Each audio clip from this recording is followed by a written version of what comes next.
Her notebook was water damaged and stained with dried blood. Every page after day 12 contained the same phrase over and over. Close your eyes and it gets angry. Dr. Leah Santeros was a decorated field parasitologist. For 3 weeks, she had been studying mosquito migration patterns in the Rio Mayo Basin alone, armed with a satellite uplink, a containment kit, and over 15 years of experience in vector biology.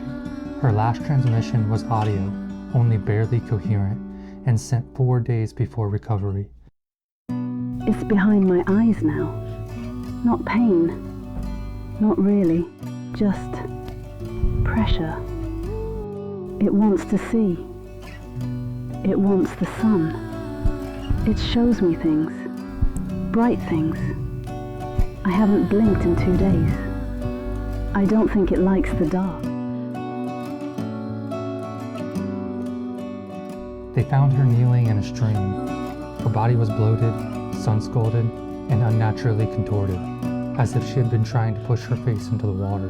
Her right eye had ruptured days before. It was still hanging from the socket by what looked like nerves, but under closer inspection, the threads weren't human. They were red, fibrous, and twitching in response to the sunlight. Her lips had split from dehydration, but they were curved into a smile, a wide, horrible smile.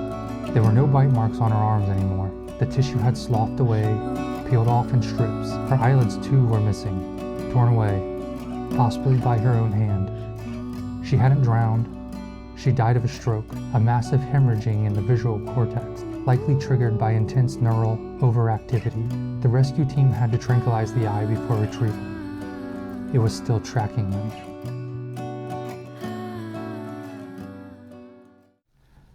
I don't know who recorded it. Some field medic, maybe a researcher. It doesn't really matter. The file was mislabeled, buried deep in an archive I wasn't even meant to be looking through. But once I hit play, I couldn't stop. I've seen fungal blooms. I've seen what rabies does. I've watched hemorrhagic fevers melt people from the inside out. But this was different. It wasn't the blood or the skin. It was the way she stared. Like something behind her eyes had just woken up. If they stop blinking, don't look them in the eye. The parasite Vitreocula haematopila is transmitted via previously undocumented mosquito, Culex ruber. It's a crimson-eyed daylight-active vector discovered in the Rio Mayo Basin in southern Patagonia. This mosquito is diurnal, photophilic, and aggressively drawn to reflective surfaces, particularly human eyes. Once bitten, the parasite enters the bloodstream and migrates directly to the optic nerves and visual cortex, exploiting the body's neural rewiring to initiate its reproductive cycle. It thrives in mammalian hosts and reaches its peak activity within 6 to 9 days. On day 1, mild irritation around the eyes occurs, along with annoying, mild headaches. The host has heightened light sensitivity and difficulty sleeping. By day 3, the eyes become bloodshot and watery. Vivid hallucinations involving light, celestial figures, or abstract forms begin to occur. Compulsive sun gazing starts, along with a loss of reflex to blink. Day 6, most patients self-mutilate, removing the eyelids. Development of a secondary eye-like mass in the occipital lobe forms. Involuntary muscle spasms begin to respond to light. The host exhibits a worship-like behavior towards the sun. On the final day, neurological seizures happen when exposed to intense light, followed by massive cerebral hemorrhaging. After death, the infected eye may remain active for 6 to 12 hours, tracking movement in sunlight.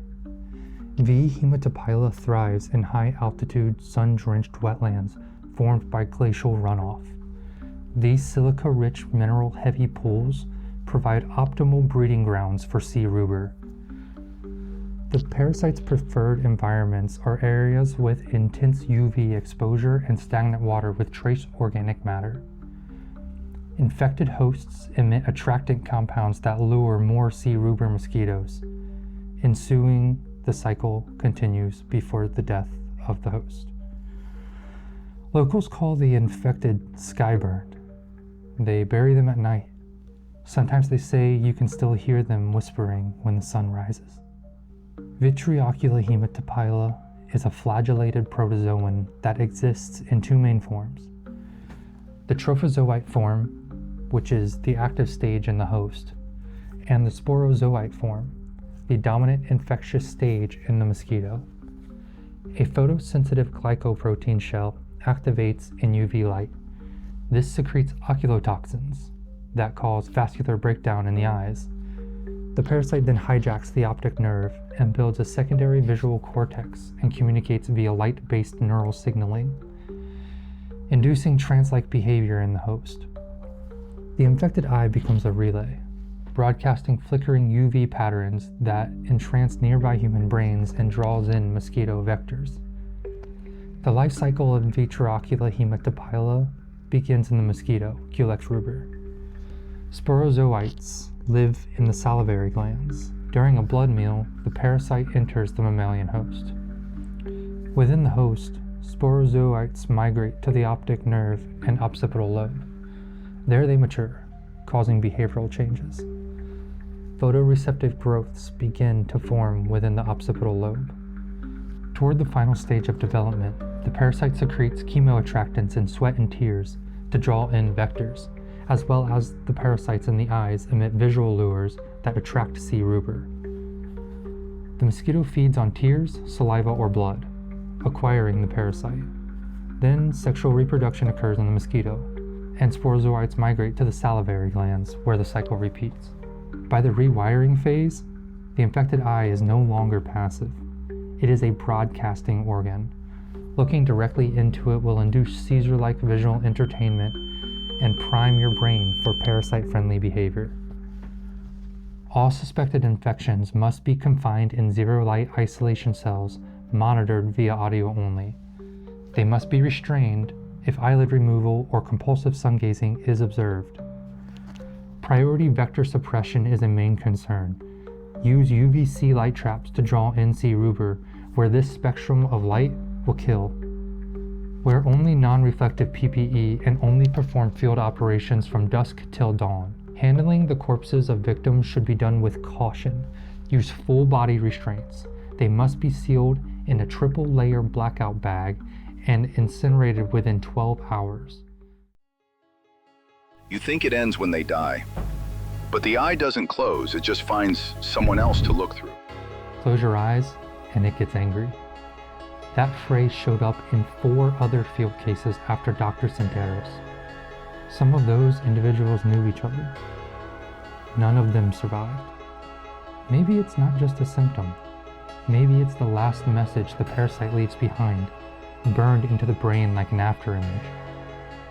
There's no cure, no vaccine, and no one's talking about it. The research has been buried. The mosquito samples have disappeared, and the last CDC memo about solar vector pathogens was retracted 3 days after this case was closed. So why do people still report seeing red-eyed swarms in Chile, in Nevada, in Greece? You were never meant to hear this, but now you have. I'm Archivist Nixon. If you see someone's eyes are unblinking, don't let them see you back.